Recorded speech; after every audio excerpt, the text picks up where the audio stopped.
especial que é hoje, hein? Hoje nós estamos completando 10 encontros. 10 encontros. 10 encontros. Nosso 10º momento juntos. E a cada dia Deus tem acrescentado mais pessoas. 10 encontros meditando no Evangelho de Marcos. 10 encontros, nós estamos no capítulo 3. Vamos encerrar hoje o capítulo 3. Se você fizer a conta aí, dá mais ou menos o quê? 3 encontros para um capítulo, né? Até o final de 2024 a gente acaba, Humberto. Se Deus quiser. Se Deus quiser. Não tem pressa. Não tem pressa, não. O importante é o conteúdo. Exato. O número não importa. Exato. Amém. E eu gostaria de convidar você então a abrir a sua Bíblia lá no Evangelho segundo Marcos, capítulo 3. E nós vamos dar continuidade à nossa reflexão a respeito do sentido de seguir Jesus, o que é ser um discípulo de Jesus, o que é seguir Jesus. Na última semana nós conversamos a respeito da maturidade cristã, o desenvolvimento da nossa fé. Um estágio primeiro com uma multidão, pessoas que assim olham para Jesus e dependem, esperam, colocam suas expectativas sobre Jesus. Discípulos que se afastam um pouco, permanecem perto para ouvir, aprender, imitar e depois então tomar consciência de que eles são enviados em nome de Jesus para fazer a diferença onde estiver. Quando você lê um relato de cura, da Bíblia, você é o curado ou você é Jesus? Você é o curado ou você é o que cura? Interessante, né? Quando a gente lê a Bíblia, às vezes a impressão que a gente tem, você lê um relato de cura, Jesus curando alguém, e você sempre se coloca, a gente sempre se coloca no lugar do que é curado. E nunca no lugar daquele que faz a diferença. E nunca no lugar daquele que cura. Nunca no lugar daquele que é a resposta. Na semana passada a gente conversou muito sobre isso. A gente caminhar com Jesus significa deixar a mentalidade daquele que tem expectativas a respeito do que Deus pode fazer por mim e nos colocamos nesse lugar de sermos enviados por Jesus para fazermos diferença onde Jesus nos envia e sermos a presença de Jesus aonde Ele nos coloca. Hoje nós vamos voltar a algo que é um cerne, assim, eu diria que é o eixo central desses 3 primeiros capítulos de Marcos, esses 8 primeiros capítulos de Marcos, que é a identidade de Jesus, quem Ele é. Então nós vamos conversar sobre essa identidade. Vamos ler juntos a partir do versículo 20 até o versículo 34. Vamos usar o microfone que a Erika trouxe. E aí vamos fazer assim, à medida que você lê um versículo, você passa o microfone para a próxima pessoa e ela lê o próximo versículo, tá bom? Vamos lá. 20 a 34 do capítulo 3. Então ele foi para casa. Não obstante, a multidão afluiu de novo, de tal modo que nem podiam comer. E quando os parentes de Jesus ouviram isto, saíram para prender, porque diziam: está fora de si.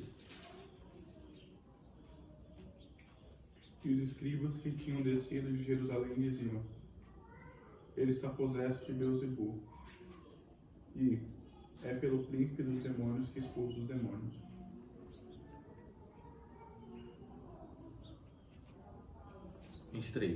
Então, convocando-os, Jesus lhes disse, por meio de parábolas: como pode Satanás expelir a Satanás? Se um reino estiver dividido contra si mesmo, tal reino não pode subsistir.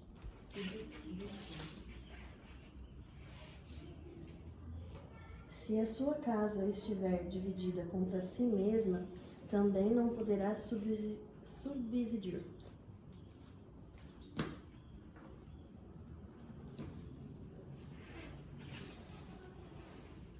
Se Satanás se levantar contra si mesmo que estiver dividido, não poderá subsistir.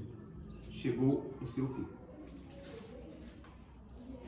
Ninguém pode entrar na casa do valente para roubar os bens, sem primeiro amarrá-lo, e só então lhe saqueará a casa. Eu afirmo a vocês que isto é verdade. Os pecadores que as pessoas cometem pecados que as pessoas cometem ou as blasfêmias contra Deus poderão ser perdoados. Mas aquele que blasfemar contra o Espírito Santo não tem perdão para sempre, visto que é réu de pecado eterno.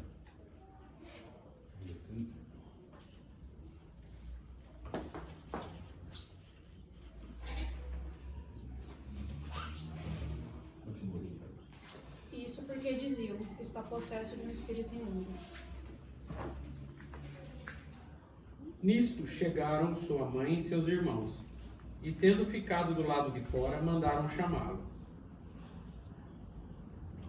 E a multidão estava sentada ao redor dele, e disseram-lhe: Eis que tua mãe e teus irmãos estão lá fora te procuram.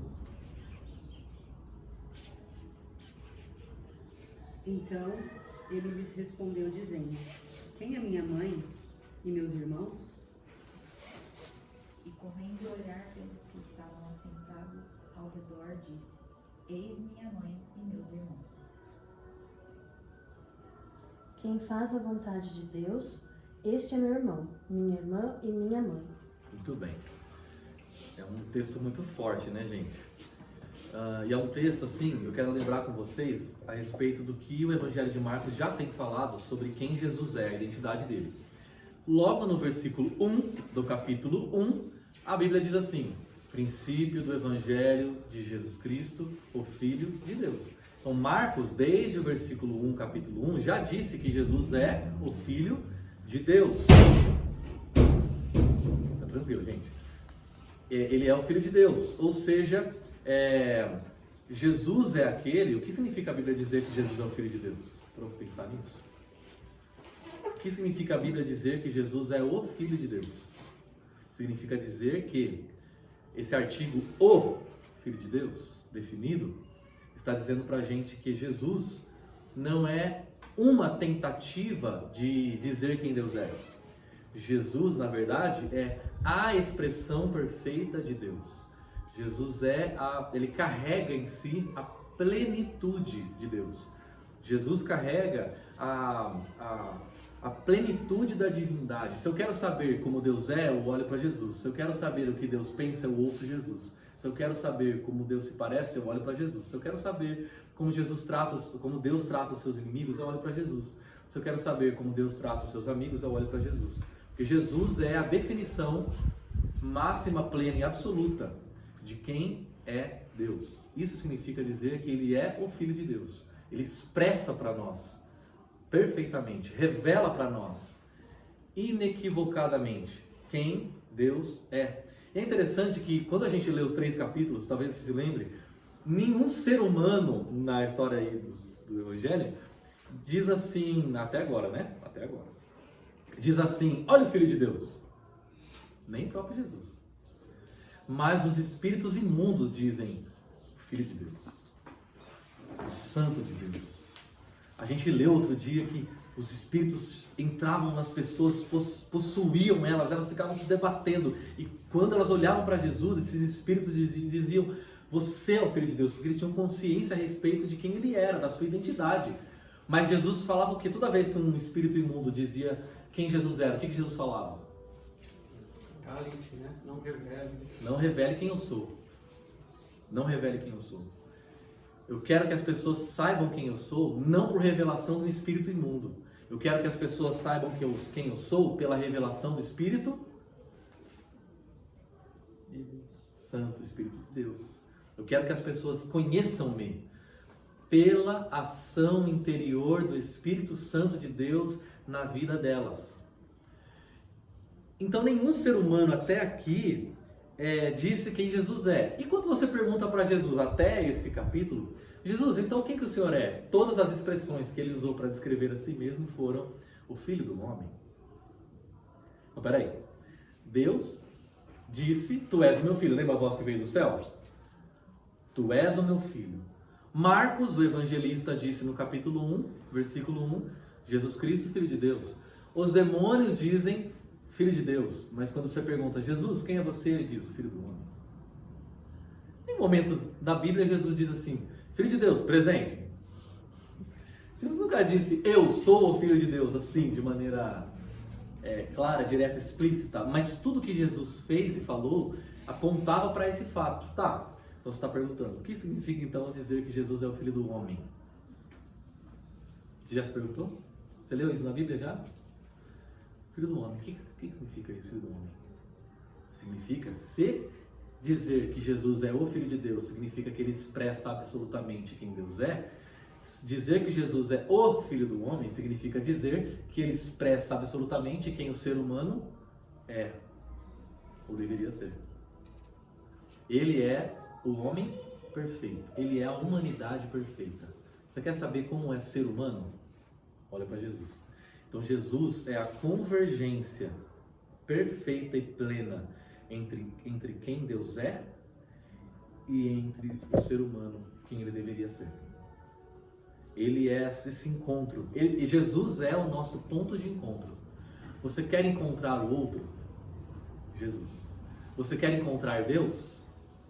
Jesus. Você quer encontrar a si? Jesus. Porque é Ele o nosso ponto de encontro. É nele que todas as coisas convergem. É nele para quem todas as coisas caminham. E é dele de quem todas as coisas vêm. E nele em quem todas as coisas subsistem. Sem ele nada existe, sem ele nada se sustenta. Todas as coisas foram feitas para o Filho de Deus, o Filho do Homem, Jesus Cristo. Tá, o que tudo isso tem a ver com o texto que nós estamos estudando e lemos aqui hoje? Esse texto apresenta para nós 3 maneiras de reagir à identidade de Jesus. 3 modos pelos quais o ser humano pode reagir à revelação de Jesus. A primeira maneira representada aí na família de Jesus, ou os familiares de Jesus, melhor dizendo, é a do ignorante. Olha só. Então Jesus entrou numa casa e novamente reuniu-se ali uma multidão, de modo que ele e seus discípulos não conseguiam nem comer. Você imagina? Nem almoçar, tomar café, jantar, eles conseguiam. Tamanha a demanda que a multidão causava sobre eles. Versículo 21. Quando seus familiares, a Bíblia não diz quando a sua família chegou, mas quando seus parentes chegaram. Quando seus parentes ouviram falar que tinha muita gente querendo Jesus, eu quero Jesus, faixa 100% de Jesus, e todo mundo correndo, querendo tocar em Jesus, querendo pegar em Jesus, querendo esfregar em Jesus, querendo de alguma maneira ser, querendo obter algo de Jesus, a família fala o quê? Ele está louco, ele está fora de si. A primeira reação que a gente tem à revelação de Jesus é uma ignorância. Ignorância por parte de quem? Dos familiares. Eu só não entendo porque falam que ele está possesso, porque um possesso... Aí é o religioso, a gente vai chegar.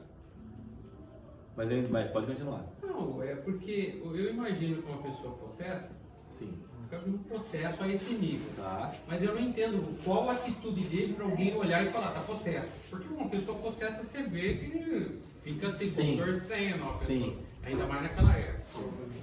Sim. Essa parte eu não entendo assim por quê. Eu acho pelo fato do tumulto só, né? Eu não compreendo bem esse texto. É pelo fato dele fazer coisas que humanamente falando não são explicáveis. Ele manda um paralítico andar. O religioso fala assim, bom, diante desse fato, eu só tenho 2 explicações. Ou ele é o Filho de Deus, o que eu não quero admitir, ou ele está possesso. Eu não tenho outra explicação. Como é que você explica pessoas sendo curadas miraculosamente? E as pessoas pediam explicação para quem? Para os religiosos. Os religiosos representam um segundo grupo. O primeiro dos familiares é o do ignorante. O dos religiosos é o do incrédulo. Eu vou explicar para vocês como é que cada coisa funciona. Olha só. Por que os familiares são os ignorantes? Os familiares são os ignorantes, a gente já falou isso aqui algumas vezes, sobre como a familiaridade com Jesus, ela atrapalha a nossa intimidade. como a nossa familiaridade com Jesus atrapalha o nosso conhecimento. O familiar é aquele que tem a sensação de que ele sabe tudo sobre Jesus, mas ele não conhece o essencial a respeito de Jesus. Você pode saber a cor favorita de Jesus, os lugares favoritos, o restaurante que ele gostava de ir. Você podia saber a sandália, a marca da sandália que ele gostava de usar. Você podia saber quem eram os melhores amigos dele. Mas tudo isso, qual que era a comida favorita de Jesus? Né? Ele comia o peixe lá da Galileia, que pescava lá no mar da Galileia, né? O temaki. Né? Jesus, eu sei que Jesus gosta de comer muito pão, mas o pão que ele gosta é tostadinho por fora. Tá, mas todas essas informações falam sobre a sua familiaridade com ele, não falam sobre a sua intimidade. Você não conhece quem ele é, você sabe características dele. Você pode ler um livro inteiro sobre Jesus e saber a Bíblia inteirinha de cor. Se você não conhecê-lo de fato, você permanece ignorante a respeito dele. E você vê qual que é a reação dele, como é que eles agem, os familiares agem. Eles dizem, ele está ficando louco, ele está doido, ele está fora de si. E tentam fazer o que com ele? Prender ele à força. Ou seja, os familiares, eles tentam salvar Jesus. Olha só, o familiar, ele quer salvar Jesus. E ao salvar Jesus, ao tentar salvar Jesus, o familiar está tentando impedir que ele revele o Cristo. Porque se você salva Jesus, ele não revela o Cristo. Estou meio confuso? Talvez. Quem é o Cristo? O Cristo é o cumprimento de tudo que a Bíblia disse que Deus faria. O Cristo é o cumprimento de tudo que Deus disse que revelaria. O Cristo é a oferta de Deus pela humanidade. O Cristo é o Cordeiro de Deus que tira o pecado do mundo. Salva Cristo, ou melhor, salva Jesus, não tem Cristo. Salva Jesus, você impede ele de salvar a gente. Então o familiar, ele está tentando proteger Jesus. O familiar, ele está falando assim, não encosta em Jesus. Jesus, deixa eu te ajudar, me ajuda a te ajudar, Jesus.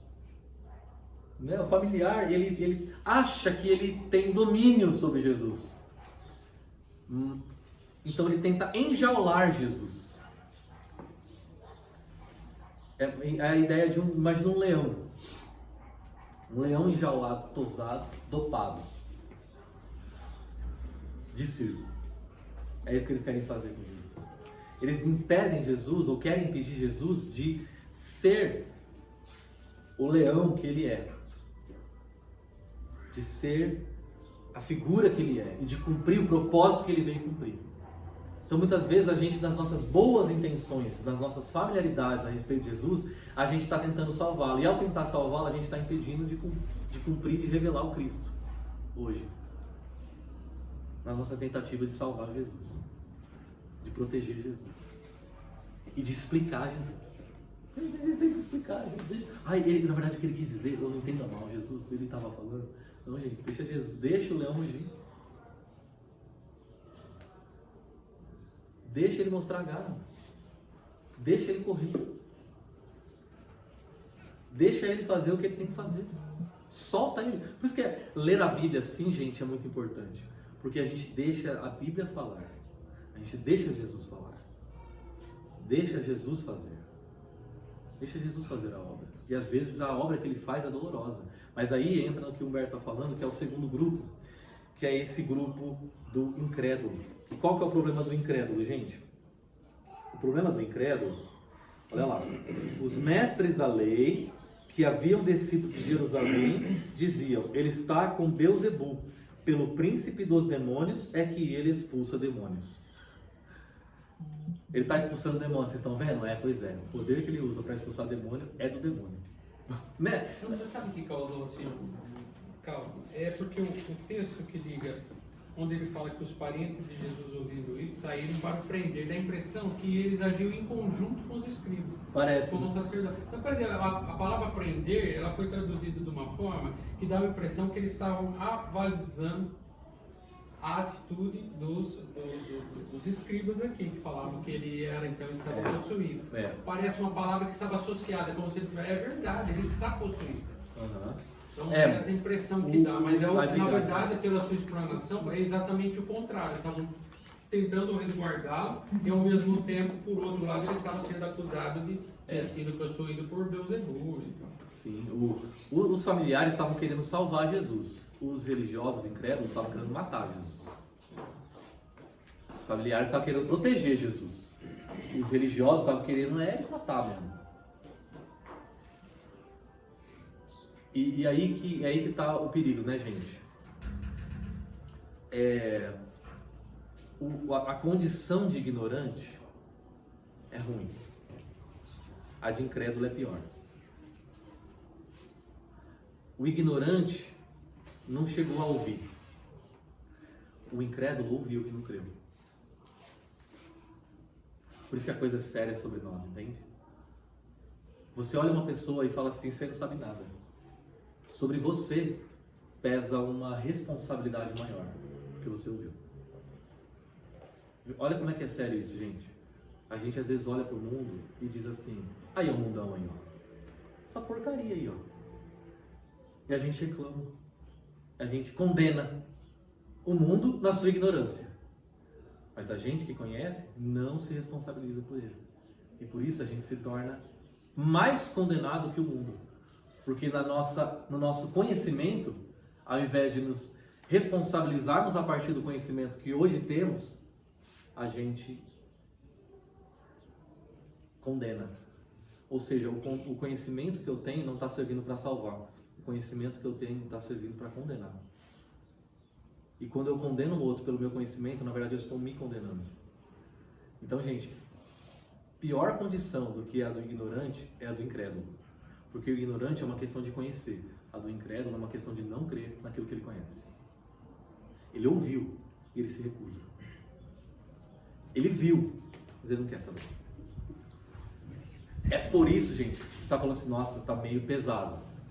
Mas você percebeu a fala de Jesus? Ele falou assim, ó. Ele diz, logo depois que ele fala da casa contra si mesmo, mas ele fala assim, ó, todos os pecados serão perdoados, exceto um.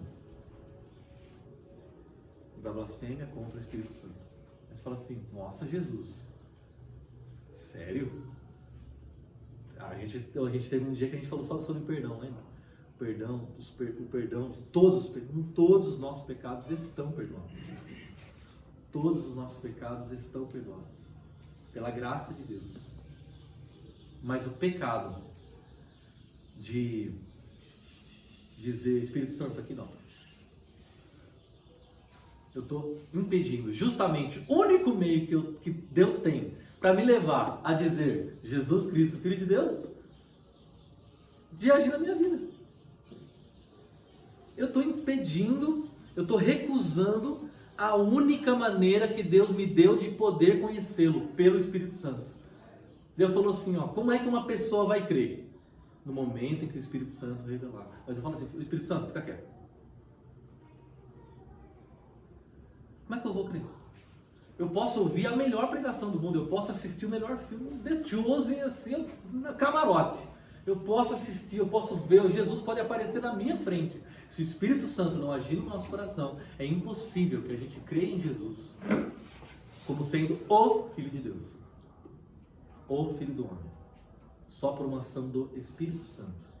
Então, os religiosos estão condenados de tal maneira, os religiosos estão condenados de tal modo, que eles estão olhando para Jesus dizendo assim, ó, isso aí é demônio. E aí Jesus está dizendo assim, ó, para vocês não tem salvação. Gente, Jesus diz para prostitutas, ladrões e pecadores da pior índole, calma, você tem jeito, creio em mim. Mas quando ele olha para um religioso incrédulo, ele fala assim, ó, você está vendo, você conhece a palavra. Eu tô falando, gente, eu não estou falando de, quando eu falo religioso, eu não estou falando religioso de outra religião. Estou falando do religioso que lê a Bíblia. Estou falando do religioso que vai na igreja. Estou falando do religioso que dá o dízimo. Estou falando do religioso que tem ministério. Esse religioso que conhece tudo, se recusa a viver como filho de Deus, que se recusa a aprender do Espírito Santo, que se recusa a deixar o Espírito Santo agir na sua vida, que crê mais em si. Qual que é o problema, gente, do ignorante? O ignorante tem a sensação que sabe tudo, mas não conhece. O incrédulo, ele tem a sensação de ter muita fé, mas ele não tem a fé em quem ele deveria ter. Incredulidade não é falta de fé. Incredulidade é fé na coisa errada. Então o religioso tem fé pra caramba nele. E os escribas eram aqueles que escreviam, ficavam reproduzindo, ou seja, eram letrados e conhecedores da lei. Uhum. E as escrituras falavam, né, que o Messias deveria vir.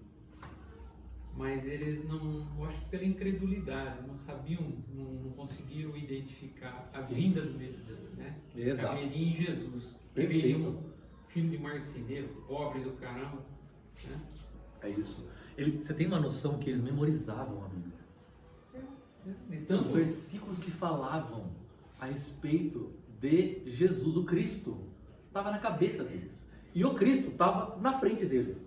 E eles não conseguiam conectar as revelações que Deus havia feito com Jesus que estava na frente. É uma cegueira. E a única maneira da gente ser curado da nossa cegueira é pela ação do Espírito Santo. Então, essa condição, gente, de incredulidade é a pior condição de um ser humano. É a pior condição que um ser humano pode cair. Era menos pior ser ignorante do que ser um incrédulo. Essa é a situação, a condição pior que o ser humano pode estar. A de ver Jesus na sua frente e não crer em Cristo. A de saber tudo a respeito de Jesus, mas não conhecê-lo.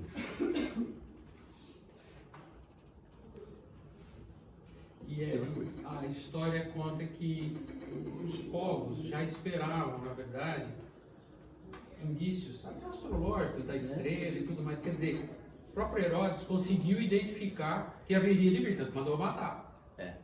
Alguns que estavam longe acompanharam a estrela até Cristo. Quer dizer, muitos povos de fora até identificavam que alguma coisa diferente estava acontecendo. Humberto, você pegou um texto fantástico. Nascimento de Jesus, lembra?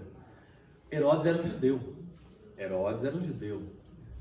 Fantoche de Roma. Colocado ali para reinar sobre Jerusalém como um fantoche de Roma. Judeu. Quem é que vem adorar ao Messias, ao Cristo, seguindo a estrela? 3 estrangeiros. Ignorantes. Eles não tinham Bíblia. Eles seguiram estrela. Com isso aqui de revelação, eles encontraram o Messias. E adoraram o Messias, sabe onde? É Messias o Cristo aqui, o rei. O Herodes, com o mestre da lei, escriba, fariseu, Bíblia e tudo mais, incrédulo. Percebe, gente? Como a gente pode se tornar arrogante a ponto de dizer, conheço a Bíblia. Mas sabia que alguma coisa estava acontecendo, portanto é que mandou matar as crianças até 2 anos. Mandou matar. Ou seja, sabia que estava para acontecer alguma coisa. Sabia. Quer dizer, ninguém se atentou também com essa situação. Não é estranho. Se a gente tivesse lá como uma... Sabe por quê? Alberto, você está matando a pau. Por quê? Ele tinha o conhecimento, mas ele amava mais a si mesmo e mais o poder. Ele tinha fé em si. Falou assim, ó, o rei nasceu, porque os magos falaram para ele, o rei nasceu, a gente veio adorar o rei, a gente veio aqui no palácio, porque rei nasce no palácio, né? O Herodes fala assim, não tem nenhum bebê aqui. Então, tipo assim, a hora que vocês acharem esse bebê, você me fala para eu poder adorar ele também. E aí, gente, você vê como que... E aí, quando eles não voltam para falar para Herodes onde estava o Messias, o Cristo que nasceu, ele manda matar. Ou seja, você vê como os religiosos aqui estão tentando fazer o quê? Matar. pensa um pouquinho sobre o que a fé, ou o que nós cristãos temos nos tornado no Brasil. Pessoas que salvam, pessoas que matam. Pessoas que condenam o outro por causa da sua ignorância, do seu estilo de vida. Ou pessoas que amam porque conheceram o Cristo e sabem que o Cristo, tudo que ele faz é amar, entregar, servir, acolher aqueles mais desprezados. Há bandeiras, todas, e depende que a sociedade levanta na sua ignorância, que a gente olha e condena, mas algumas delas a gente deveria estar levantando, de defesa, de cuidado, de amor. Mas a gente está tão cheio de si que a gente está falando assim: minha parte eu estou fazendo, estou indo na igreja, minha parte eu estou fazendo, já estou quite com Deus. E a nossa fé, ao invés de salvar o outro e salvar a gente, condena a gente e mata o outro. É muito sério, gente. Mas aí tem Posso falar uma coisa sobre isso? Claro. Eu tenho uma teoria, um detalhe só. Sim. Vou ser bem rápido. Isso implica em responsabilidade, porque Cristo nos chama a ser luz, né? A luz que ela não ilumina se ela não estiver em cima de alguma coisa, no alto, no alpendre, Exposta. Para você ser luz, você tem que ter responsabilidade e conhecer o que você está falando. Você não vai para um debate sem conhecer. Então, o cristão exige dele uma responsabilidade a ponto dele saber a palavra. Nós precisamos saber, porque nós vamos para o debate e acho que Pedro nos chama a defender a razão da nossa fé, ou Paulo, não lembro qual dos dois. Para você defender a razão da sua fé, você precisa conhecer. Então, para você sair para gritar contra o que hoje estão colocando como bandeira para qualquer coisa, você tem que ter a responsabilidade. Exato. E precisa conhecer. E está cheio do Espírito Santo. Exato. São as 3 coisas que você precisa muito. Talvez seja uma deficiência nossa nesse aspecto. Nós não vamos nos meter no embate que talvez eu não tenha argumento, porque eu não tenho conhecimento. Essa é a maior dificuldade. É quem hoje, por exemplo, se quer ver muita gente discutindo criacionismo contra ou a favor, e na verdade estão sendo engolidos por várias razões, às vezes científicas, que falam de outra forma. Não conseguem, é um embate que não sai do lugar. Exato. É uma briga de foice no escuro, né? E aí Jesus fala algo muito importante aqui, logo no capítulo, no versículo 24: se um reino estiver dividido contra si mesmo, não poderá subsistir. Se uma casa estiver dividida contra si mesma, também não poderá subsistir. E se Satanás se opuser a si mesmo e estiver dividido, não poderá subsistir. Chegou o seu fim. E aí ele diz algo: de fato, ninguém pode amarrar ou entrar na casa do homem forte e levar dali os seus bens sem que antes o amarrem. Só então poderá roubar a casa dele. Do que Jesus está falando? Esse negócio de entrar na casa do homem forte, amarrar e roubar as coisas dele? Que é isso? Eu vou falar para vocês o que Jesus está falando aqui. Ele está falando sobre a missão dele. Quem é o homem forte? Gênesis capítulo 3, versículo 15, a palavra de Deus diz assim: pois virá o descendente da mulher, e quando ele vier, ele vai pisar a cabeça da serpente, no entanto, esta morderá o seu calcanhar. Está falando da missão do Cristo, a missão do Messias, a missão daquele que vai vir, o descendente, o filho da mulher. E esse filho da mulher, olha que coisa, não é filho do homem, filho da mulher. E esse filho da mulher que vai vir, ele vai pisar a cabeça da serpente, ou seja, vai matá-la, mas ao matá-la, ele vai ser por ela ferido. É um tipo de morte que mata, é um tipo de força que vence e que é uma fraqueza que vence. Então, esse texto está anunciando para a gente em Gênesis que o Messias vai vir e ele tem um poder tão grande que ele vai derrotar a serpente. Ele vai derrotar aquilo que nos amedronta. Ele vai derrotar aquilo que nos mata. Ele vai derrotar aquilo que nos prende, aquilo que nos destrói, aquilo que tem poder sobre a gente, aquilo que nos possui. Então ele vai vir e ele vai destruir a morte, ele vai matar a morte, ele vai matar o mal, ele vai destruir o mal. Ele vai vir. Quando Jesus fala assim, ó, Satanás contra Satanás, casa contra casa, ele está falando assim, ó, não, na verdade, para que você possa destruir Satanás, você não pode ser Satanás nem ter força igual a ele. Você precisa ter uma força superior a dele para vir, amarrá-lo e saqueá-lo. Eu vim para destruir as obras de Satanás, amarrá-lo e tomar aquilo que é nosso, dele, e que hoje está nas mãos dele. Hoje está nas mãos dele. Então Jesus está falando a respeito da sua própria missão. Ele veio para vencer. A morte de Jesus, eu queria que a gente pensasse, meditasse rapidamente a respeito da cruz de Cristo. Esse lugar aonde Jesus vai, morre e morrendo vence. Esse lugar onde Jesus vai, aparentemente perde, mas perdendo derrota. A cruz é o impossível dos homens. Porque lá na cruz ele anuncia o perdão dos inimigos. Impossível pra gente. Alguém já tentou perdoar um inimigo que te matou assim? Impossível. Ressurreição, impossível dos homens. A cruz representa isso. Mas a cruz representa também o impossível de Deus.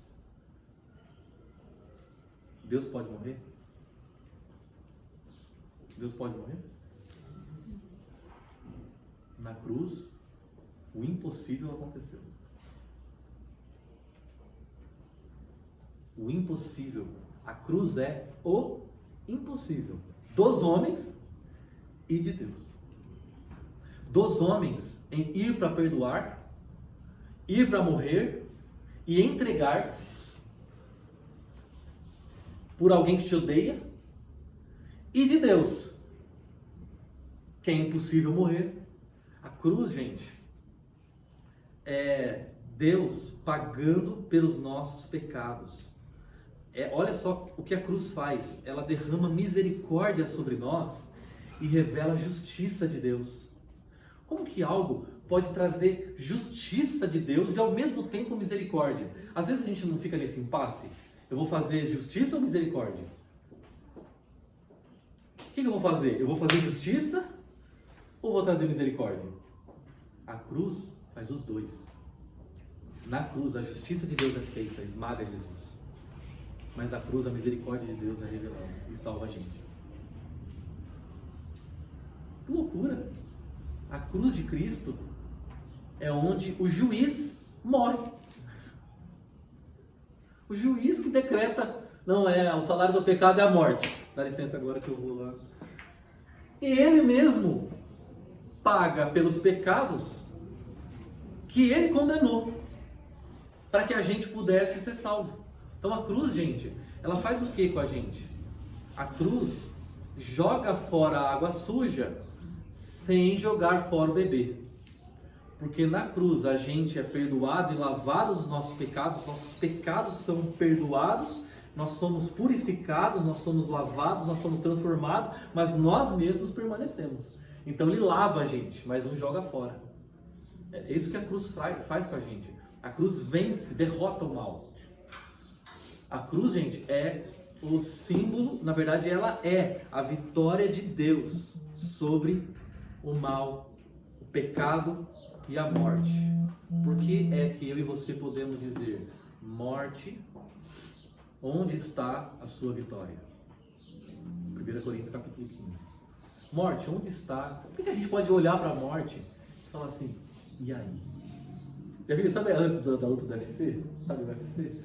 Os caras não se olham assim, ficam se encarando assim. Da onde vem essa força que a gente pode olhar para a morte e falar assim: e aí? Na cruz, Jesus venceu a morte. Agora, a morte não é mais um absoluto sobre a nossa vida. Morte não é mais ponto final. A morte agora é verde. morte não nos domina. O medo da morte não nos domina mais. Por quê? Porque Jesus Cristo venceu. Jesus Cristo é o homem forte que vem e vence, derrota e toma aquilo que sempre foi de Deus de volta para Deus. É isso que ele está falando. Vocês estão dizendo aqui que eu estou fazendo isso pelo poder de Satanás? Na verdade, o que eu estou fazendo aqui, eu sou o prometido, o Cristo. Que Deus prometeu que viria e venceria o mal, o pecado e a morte. E entregaria vocês de volta para Deus. Então, gente, a cruz de Cristo é o sangue mais precioso derramado em favor da gente, para comprar gente. Ali estava sendo realizada uma compra. Jesus estava falando assim: eu vim aqui entregar o preço para comprar esses que você tem aí com você de volta para o meu Pai. Eu vim aqui pagar o preço. Quanto que é? É a sua vida. Então toma. Ele pagou o preço, entregou a vida para que nós pudéssemos ser tirados da mão da morte e devolvidos para os braços do Pai. É isso que Jesus fez com a sua morte. A cruz, gente, ela é tão incrível. Medita um pouquinho na cruz. Qual é o maior feito de um ser humano? O maior feito de um ser humano foi realizado no momento em que o ser humano estava pregado. Ela está se perguntando, quem é? Gente, pensa um pouquinho.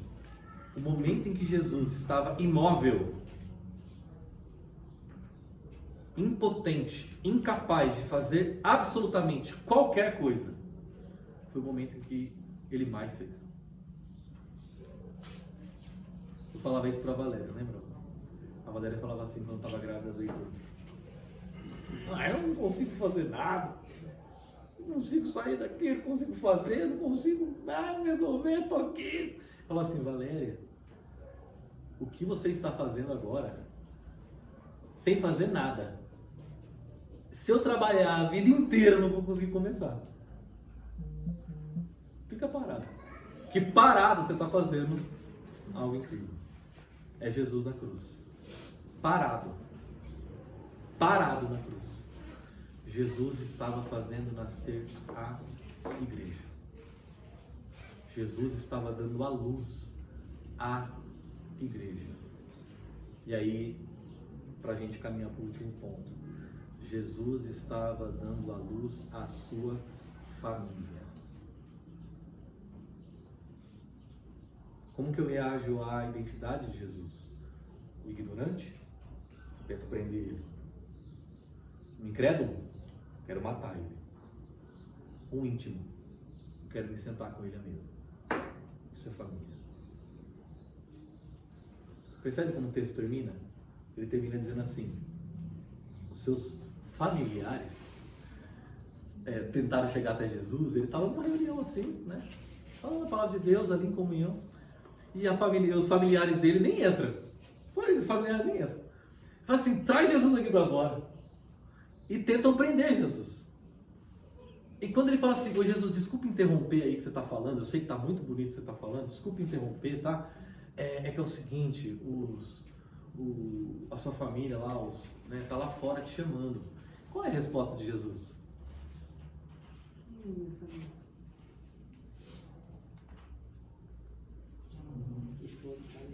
Qual é a resposta de Jesus? Isso. Uma pergunta sempre. Jesus sempre vai começar com uma pergunta. Quem é minha família? Quem é minha mãe? Quem são os meus irmãos? Então olhou para os que estavam assentados ao seu redor. Assentados, provavelmente aprendendo, ouvindo, conhecendo, desfrutando intimidade. E disse: aqui estão minha mãe e meus irmãos. Quem faz a vontade de Deus, este é meu irmão, minha irmã e minha mãe. Família. Não seja um familiar de Jesus. Seja família. Família conhece. Família desfruta de intimidade. Família conhece o coração de Jesus. E como é que eu desfruto de intimidade com Jesus? Não querendo o seu poder como a multidão, mas fazendo a sua vontade. Quem é a minha mãe? Quem são os meus irmãos? Aqueles que fazem a vontade do meu Pai. Quando Jesus coloca a família dele assim, essa frase aqui que Jesus falou, Jesus estava instituindo algo que nós não temos noção do tamanho dessa afirmação que Jesus estava fazendo. Ele estava relativizando o aparente, o parente. Porque a gente é assim, ó. Para nós, a gente fala assim, o que é a coisa mais importante? Você diria? Família. Mas quando você responde família, você está dizendo o quê? Laço de sangue. Laço de sangue.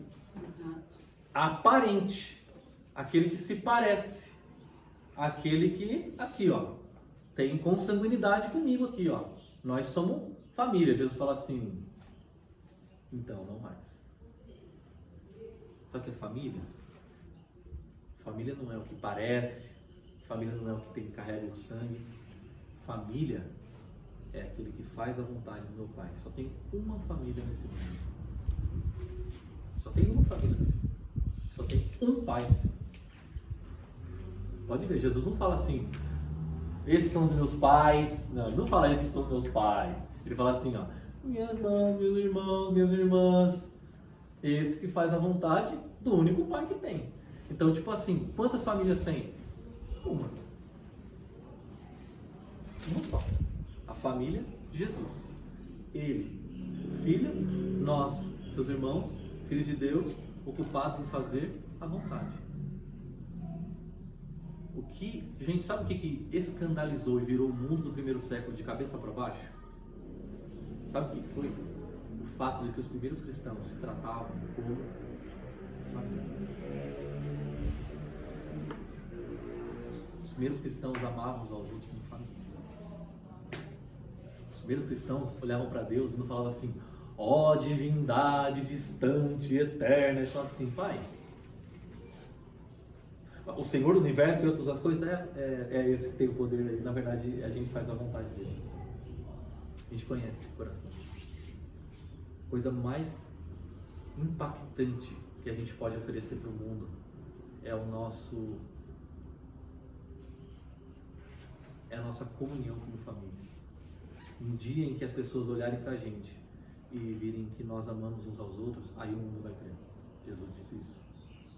Um dia em que a gente ficar brigando com o outro, discutindo para ver quem sabe mais, quem sabe menos, quem pode mais, quem pode menos, o mundo vai falar assim. No dia em que a gente conseguir convencer alguém a respeito, não, Jesus não disse, o mundo vai conhecer que vocês são os meus discípulos se vocês souberem bastante, se vocês forem muito, muito inteligentes, ou se vocês se vestirem bem, ou se vocês cantarem músicas muito lindas, ou se vocês souberem a melhor teologia do mundo, ou se vocês amarem uns aos outros. Aí o mundo vai olhar e falar assim, eu nunca vi algo assim. Eles se amam como se fosse uma família. A gente fala assim, não é como se fosse. É que a gente é. Então assim, sabe quando que eu vou ser instrumento de salvação na vida do Heitor, por exemplo? Se eu olhar para ele a partir da minha carne, eu não estou oferecendo para ele salvação. Eu estou oferecendo para ele parentela.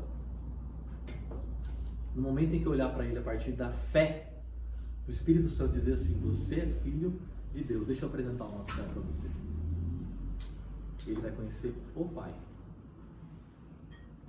E aí, ele vai ser o meu irmão. Quando é que eu vou cumprir o meu propósito como pai do Heitor? Quando eu vou apresentar para ele o Pai, ele se tornar meu irmão. Ele viver como irmão. Então, não é a minha família, é a nossa família, é a família de Deus. Gente, é isso que Jesus está inaugurando com essa fala dele. Jesus está dizendo assim, ó, vocês sempre se relacionaram uns com os outros a partir do aparente. mas agora eu estou me relacionando com vocês a partir da fé. Vocês são meus irmãos. Você imagina olhar para uma mulher samaritana, tudo, com a vida tudo trambelhada, homem para todo lado, aquela vida tudo zoada, ele olha para os olhos dela e sabe como que Jesus tratou ela? Como uma irmã. Aí na hora que ela sentiu o amor do Pai em Jesus, ela disse, eu sou irmã, eu sou filha. Ele olhou para mim como irmão. Ele me amou como irmão. Ele não me viu como objeto, como os outros homens. Ele me amou como irmão. Eu vi o Pai nos olhos dele. Eu vi o Pai nas palavras dele. Aquela mulher é de tal modo tocada que ela se torna ela começa a viver como uma irmã, algo que ela sempre foi. Só que ela não sabia, ela era ignorante. Esse é o chamado de Deus para nós. Olha a história do filho pródigo. O filho mais velho, sabe o que ele é? Ele não é ignorante. O filho mais velho é o quê? Crédulo. E o filho mais novo sai, gasta tudo do pai e volta. E quando ele volta, ele fala, pai, olha, eu não sou digno nem de ser chamado teu filho. Ela fala, não, você é família. Entra, põe sandália nos pés, anel no dedo, mata o boi, faz o churrasco. Agora é a hora que meu pai acordou. Esse gosta do churrasco. Faz o churrasco, que o filho estava morto e reviveu. O que estava perdido foi achado. Vamos celebrar a volta do filho. Agora olha gente, esse filho que estava fora e voltou para casa se tornou íntimo. E o filho que estava o tempo todo dentro de casa, trabalhando para o pai, para ver se conquista o amor, para ver se o pai ama, para ver se o pai gosta dele. E o outro fala assim, não, você não sabe o coração do nosso pai, ele ama a gente porque a gente é. Quando você conhece o amor dele vai transformando você, vai renovando você. Acorda, para de ser incrédulo. É essa condição assim de irmãos, ver uns aos outros como irmãos, é um dos maiores desafios da nossa vida. O dia que a gente conseguir olhar uns para os outros como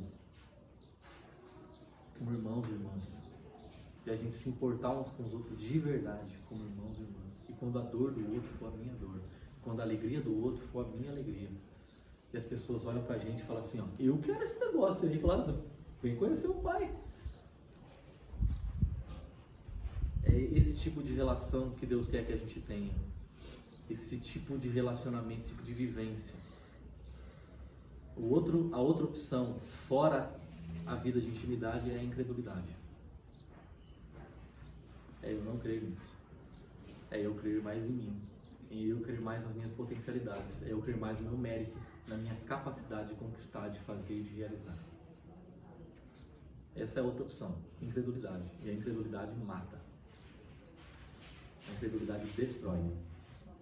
Não seja um incrédulo. Você vai estar condenando a sua vida ao pior tipo de condenação. Ao pior tipo de situação. O pior tipo de condição que um ser humano pode se encontrar. É por isso que quando Jesus estava reunido com seus discípulos ao redor da mesa, ele fez isso. Ele tomou o pão, ele partiu e disse, este é o meu corpo, vocês, partidos, quebrados, em favor do mundo. Ele selou com a gente, porque ele estava querendo desfrutar de comunhão, intimidade, relacionamento. Ele estava convidando a gente para sentar ao redor da mesa e ser família com ele.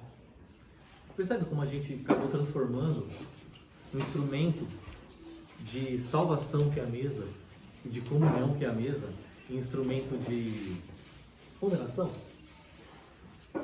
Ao invés dessa mesa ser um símbolo de intimidade, de comunhão com Jesus, ela acaba se tornando uma mesa do mérito, exclusividade dos parentes, daqueles que conquistaram o direito de estar aqui, aqueles que conquistaram o direito de tomar, de comer. Vou falar um negócio pra você. Hoje você é convidado a participar da mesa. Se você falar assim, não, realmente, eu tenho feito tudo certinho e eu tenho buscado aí fazer, né, para poder participar. Deus fala assim, não, essa mesa aqui é pela graça. Se você está participando dessa mesa aqui, é porque Jesus Cristo derramou o sangue dele por você. É por causa da graça dele, é por causa do amor dele por nós.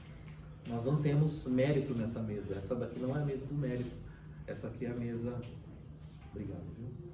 É a mesa da graça. É a mesa do perdão.